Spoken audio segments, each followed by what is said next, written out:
अस्सलाम वालेकुम स्टूडेंट। आज की इस क्लास में एक इम्पॉर्टेंट थ्योरम को हम डिस्कस करेंगे, गाउस डाइवर्जेंस थ्योरम। इस थ्योरम की सबसे पहले स्टेटमेंट को समझेंगे। स्टेटमेंट के बाद फिर हम इसका प्रूफ करेंगे कि गाउस डाइवर्जेंस थ्योरम असल में हमसे कहता क्या है। गाउस डाइवर्जेंस थ्योरम जो है, इसमें हमारे पास कोई वेक्टर पॉइंट फंक्शन होगा,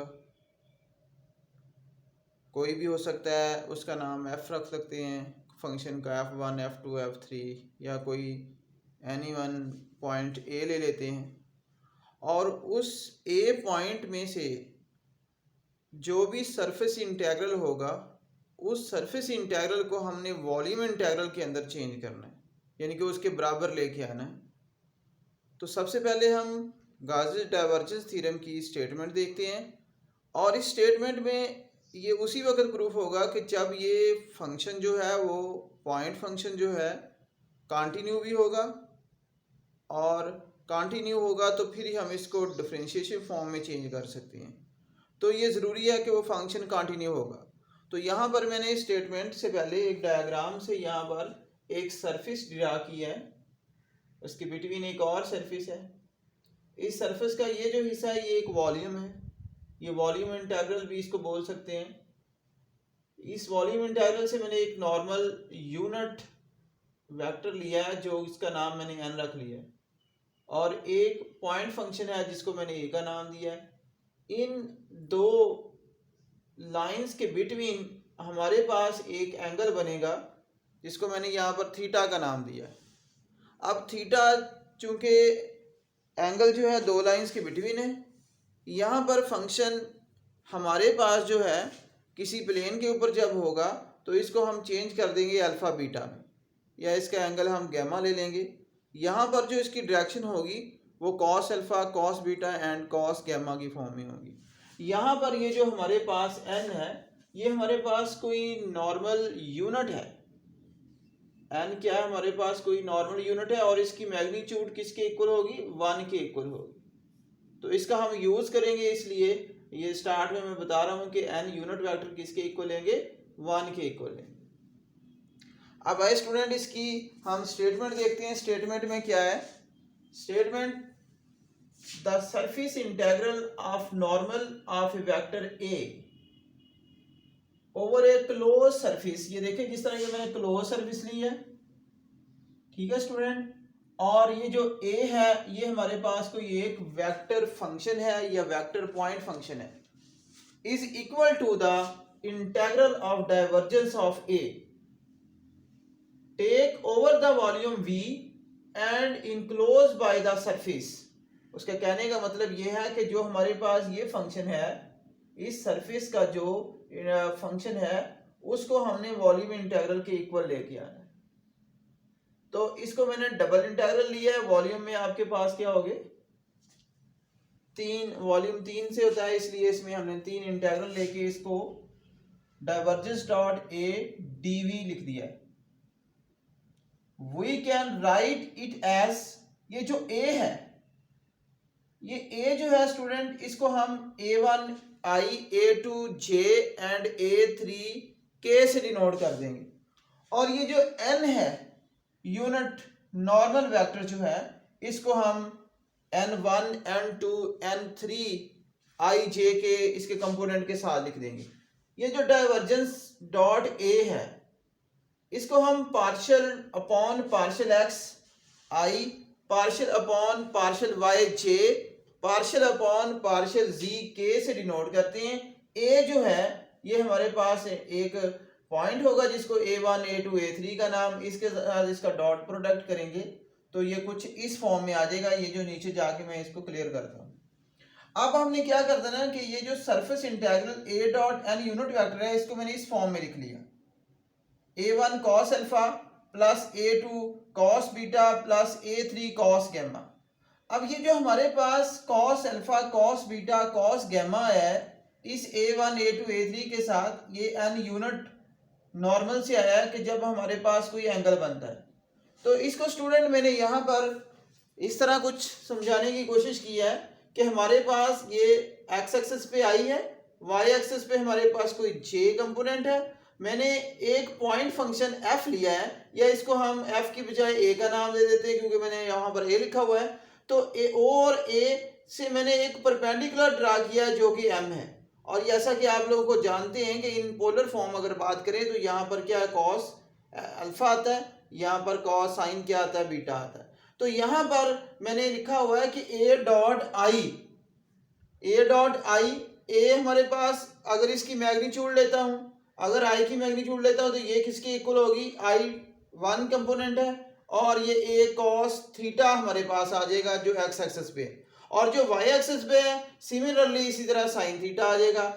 अब हमारे पास जो थीटा और ये साइन थीटा कॉस थीटा, इसकी जगह मैंने एंगल अल्फा बीटा, और थर्ड एंगल जो है उसका नाम मैंने क्या रख दिया यहाँ पर गैमा, तो हम इसको इस तरह भी डिनोट करते हैं। और वॉल्यूम इंटीग्रल में क्या होगा कि ये जो डाइवर्जेंस है इसको partial a one over x, partial a two over y, partial a three over z d x d y, and इसको क्या लिख देंगे, डी जी के इक्वल, क्योंकि ये हमारे पास एक प्लेन के ऊपर होंगे। Another way of Gauss divergence theorem को एक और वे से, यानी कि इन्हीं को मैंने इस तरह लिखा, लेट ए के पॉइंट जो कि मैंने ऊपर बता दिए कि इसको a1 i plus a2 j plus a3 k की फॉर्म में लिख सकते हैं, और n को इस फॉर्म में लिख सकते हैं। डाइवर्जेंस डॉट a को हम इस तरह भी लिख सकते हैं, और a डॉट n हम a1 n1 a2 n2 dot product में इस तरह लिख देंगे। यहाँ पर n1 जो है उसको n1 i, n1 की मैग्नीट्यूड डॉट i की मैग्नीट्यूड, n1 एक नॉर्मल यूनिट वेक्टर है, अगर इसकी मैग्नीट्यूड लें तब भी 1 आएगी, और एक्स एक्सिस पे अगर i है तो i पे कंपोनेंट अगर 1 है तो उसकी मैग्नीट्यूड भी 1 होगी, 1 को 1 से मल्टीप्लाई करें तो हमारे पास क्या आ जाएगा, कॉस अल्फा, और ये फर्स्ट हमारे पास रिजल्ट इसका क्या होगा, कॉस अल्फा, जो कि n1 का है। सिमिलरली n2 के लिए भी ऐसा ही है, n3 के लिए भी ऐसा ही है, जिसको हम cos beta and cos gamma लिख देंगे, क्योंकि i पे कंपोनेंट जो है वो उसके जो कोफिशिएंट 1 होगा, 1 की मैग्नीट्यूड भी 1 होगी, इसी तरह जे पे भी 1 होगा, के पे भी 1 होगा, एन जो कि मैंने शुरू में बताया कि हमारे पास की कोई नॉर्मल यूनिट वेक्टर है। ठीक है स्टूडेंट, इसके बाद हमारे पास ए डॉट एन, तो मैंने a1 लिख दिया ए की जगह, और n जो है जिस तरह मैंने बताया ये कॉस अल्फा के इक्वल भी है, n जो है वो कॉस बीटा के इक्वल भी है, n जो है कॉस गैमा के इक्वल भी है, तो मैंने n की जगह cos alpha cos beta and cos gamma यहाँ पर लिख दिया। और सरफेस इंटीग्रल में ये जो a1 cos alpha plus a2 cos beta plus a3 cos gamma dx है, और dx जो है असल में हमारे पास अगर इसको वॉल्यूम इंटीग्रल में चेंज करें तो ये हमारे पास x y प्लेन भी है, yz प्लेन भी है, zx प्लेन पे भी है, तो हम इसको dx dy एंड dx लिख देंगे इस ds की जगह, और वॉल्यूम इंटीग्रल में हम partial a1 over partial x, जिस तरह मैंने ऊपर आप लोगों को बताया वही यहाँ पर सिमिलर है, और ds की जगह हम क्या लिख देंगे, dx dy एंड dz।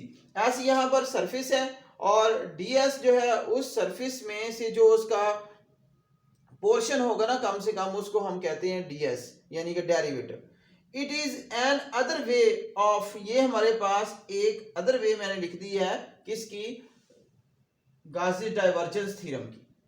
आइए स्टूडेंट, अब इसके बाद इस स्टेटमेंट को समझने के बाद हम इसका एक थ्योरम करेंगे, इसी स्टेटमेंट से रिलेटेड अब हम क्या करेंगे, इसका थ्योरम, कि जो हमारे पास सरफेस इंटीग्रल का जो फंक्शन है उसको हमने किस तरह वॉल्यूम इंटीग्रल फंक्शन के इक्वल प्रूफ करना है। आइए देखें इस प्रूफ को।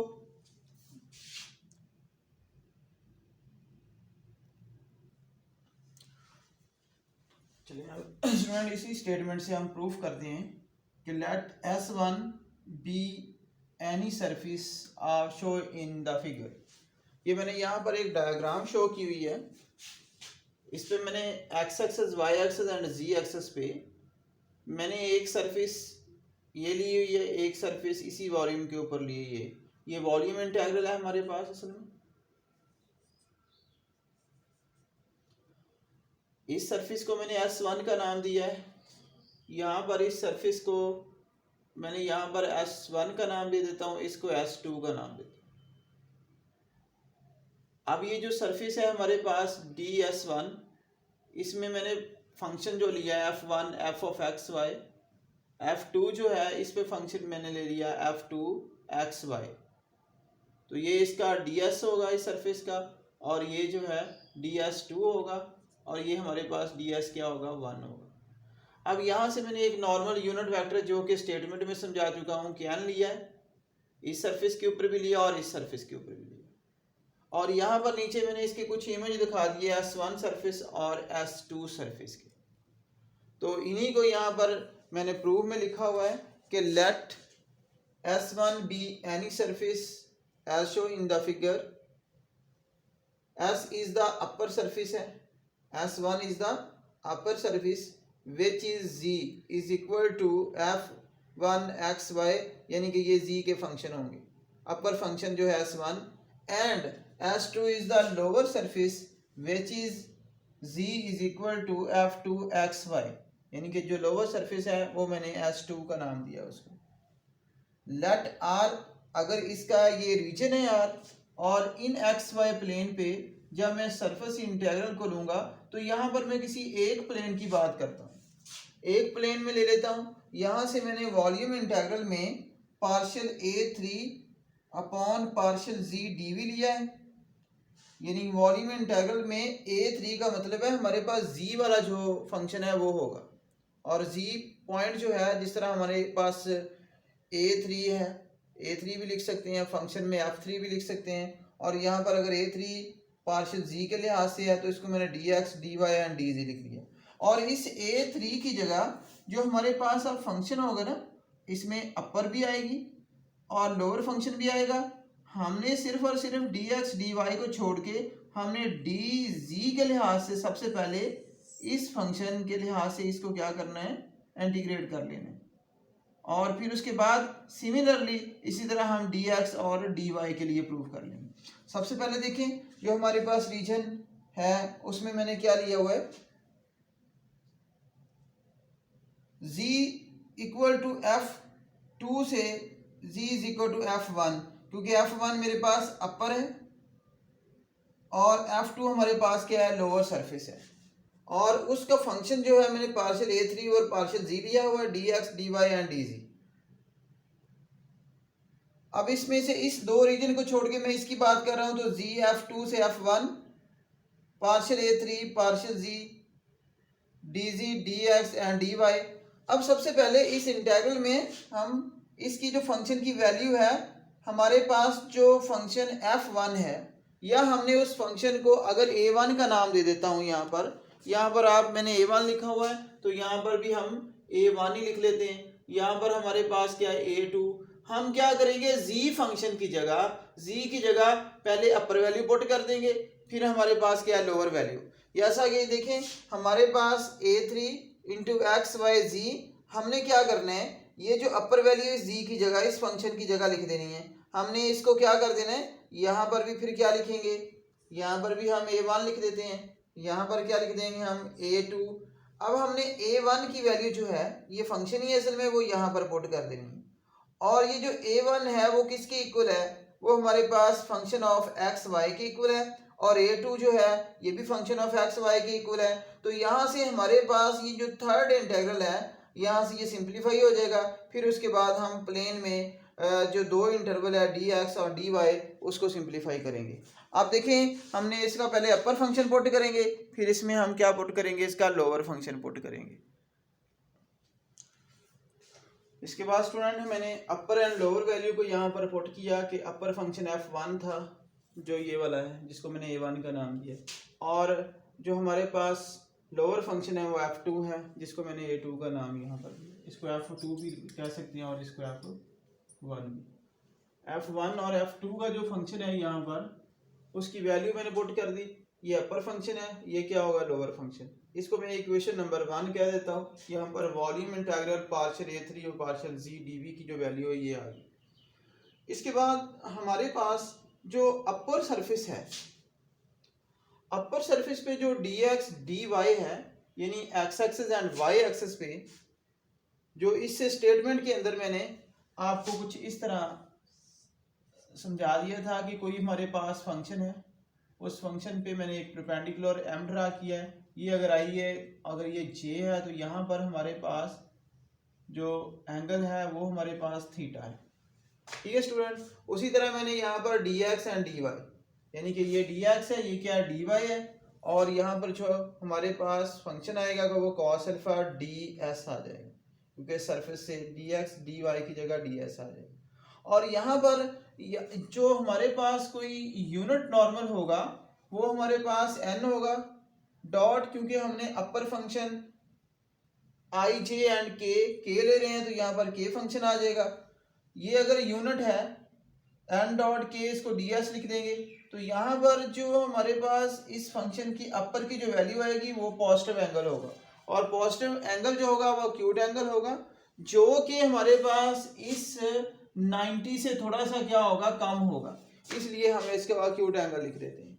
और इसी तरह अगर लोअर सरफेस की बात करें तो लोअर सरफेस जो है S2, क्योंकि मैंने इसको इस तरह आपको समझाने की कोशिश की है कि ये हमारे पास अगर अपर फंक्शन है तो ये क्या होगी, लोअर फंक्शन, और इसमें जो एंगल बनेगा वो एब्सोल्यूट एंगल बनेगा। एब्सोल्यूट एंगल का मतलब है कि वो नेगेटिव एंगल आएगा।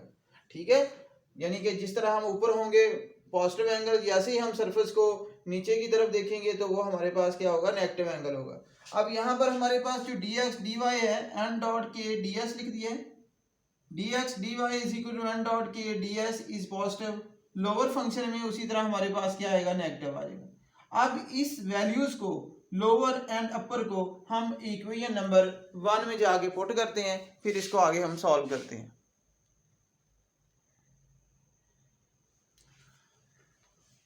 इन वैल्यूज को मैंने बाय इक्वेशन 1 में पुट कर दिया है यहाँ पर, और यहाँ पर जो मैंने इसका एक्यूट एंगल से निकाली हुई थी वैल्यू और जो एब्सोल्यूट एंगल से निकाली हुई थी, N dot k d s लिख दिया है, और -3 माइनस एन डॉट के, ये नेगेटिव सरफेस S2 है। नेगेटिव नेगेटिव क्या होंगी, यहाँ पर पॉजिटिव हो जाएगी। ये S1 की सरफेस है, ये S2 की सरफेस है। इन जनरल इसको हम किसी एक सरफेस की फॉर्म में इस तरह लिख देंगे कि ये हमारे पास A3 volume integral partial AQ partial z d जो है वो ये integral of A3 n dot k d s के बराबर आ गया।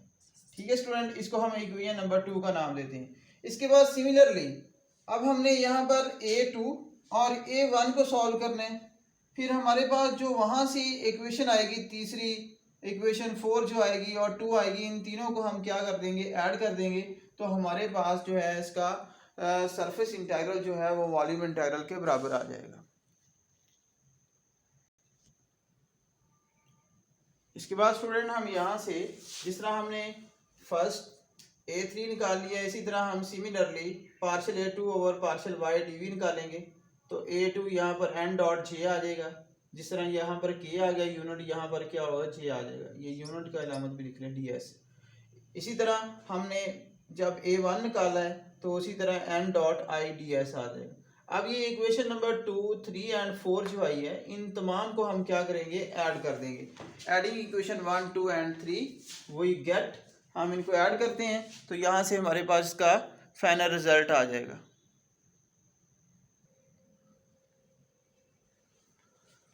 मैंने इक्वेशन 2, 3 एंड 4 को ऐड किया तो हमारे पास जो volume integral partial A1 A2 divided partial by A3 partial divided z dv equal to, ये हमारे पास फर्स्ट प्लेन है, सेकंड एंड थर्ड, तीनों को ऐड कर दिया।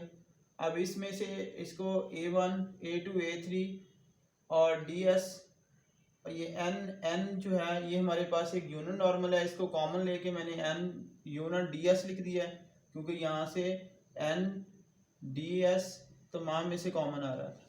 अब ये जो वॉल्यूम इंटीग्रल है इसको हम divergence of a dot D लिख सकते हैं, और ये सारे के सारा किसके इक्वल होगा, a के इक्वल, और ये n एज इट ही है, और इसके साथ क्या लिया, ds। तो यही हमने प्रूफ करना था कि जो हमारे पास सरफेस इंटीग्रल का जो पॉइंट फंक्शन है या वेक्टर फंक्शन है, व्हेन n जो है यहाँ पर एज ए नॉर्मल यूनिट था, उसको हमने जो है वो चेंज कर दिया volume integral divergence of a d v में। हेंस प्रूफ, यही इस थ्योरम के अंदर हमने प्रूफ करना था। Thank you.